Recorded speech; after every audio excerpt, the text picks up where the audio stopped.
ನಂದೊಂದು question, store start ಆದಮೇಲೆ ನೀವು ಸೀರೆ ಸಂತೆ ಮಾಡಲ್ವಾ? ಈ ಸೀರೆ ಸಂತೆಗೆ ಬರಬೇಕು ಅಂತ ನನ್ನ ತಂಗಿ ತುಂಬ ಇಷ್ಟ ಅವಳಿಗೆ.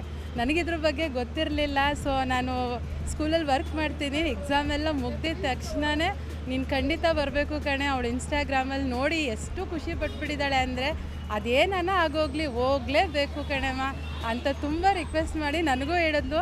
ಆದರೆ ನಾವಿಲ್ಲಿಗೆ ಬಂದಮೇಲೆ ನಮಗೆ ಅನ್ನಿಸ್ತಾ ಇದೆ ತುಂಬ ಚೆನ್ನಾಗಿದೆ, ತುಂಬ ಕಲೆಕ್ಷನ್ಸ್ ಇದೆ. ನಮ್ಮ ರೇಂಜ್ಗೆ ಯಾವ ಬಜೆಟಲ್ಲಿ ತೊಗೊಬೇಕು ಆ ರೇಂಜ್ಗೆ ನಮ್ಗೆ ಇಷ್ಟ ಆಗುವಂತಹ ಕಲರು ಹುಡುಕಿ ತೊಗೊಳ್ಬೋದು. ಎಲ್ಲರಿಗೂ ಇಷ್ಟ ಆಗುತ್ತೆ. ಸೀರೆ ಸಂತೆಗೆ ಬರಬೇಕಂತ ತುಂಬ ದಿನದಿಂದ ಅಂದ್ಕೊತಿದ್ದೆ. ಮಗನಿಗೆ ಎಕ್ಸಾಮ್ಸ್ ಇತ್ತು, ಸೊ ಮದುವೆ ಬರೋಕ್ಕಾಗಲಿಲ್ಲ ಅಂತ, ಸೊ ವೆಯ್ಟಿಂಗ್ ಮಾಡ್ತಿದ್ದೆ.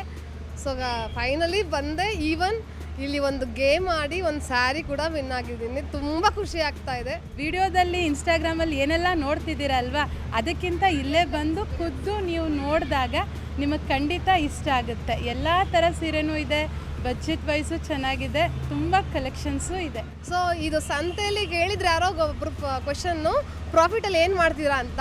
ಅವರು ಸ್ಟೋರ್ ಸ್ಟಾರ್ಟ್ ಮಾಡ್ತೀನಿ ಅಂತ ಮ್ಯಾಮ್ ಹೇಳಿದ್ದಾರೆ. ನಂದೊಂದು ಕ್ವೆಶನ್ನು, ಸ್ಟೋರ್ ಸ್ಟಾರ್ಟ್ ಆದಮೇಲೆ ನೀವು ಸೀರೆ ಸಂತೆ ಮಾಡಲ್ವಾ ಅಂತ, ಸ್ಟೋರ್ಗೆ ಬರಬೇಕಾಗತ್ತಾ ಅಂತ ಅದೊಂದು.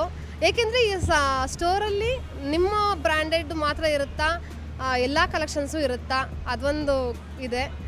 ಸೊ ಇದಕ್ಕೂ ಆನ್ಸರ್ಸ್ ಮಾಡಿ ಮ್ಯಾಮ್ ಪ್ಲೀಸ್.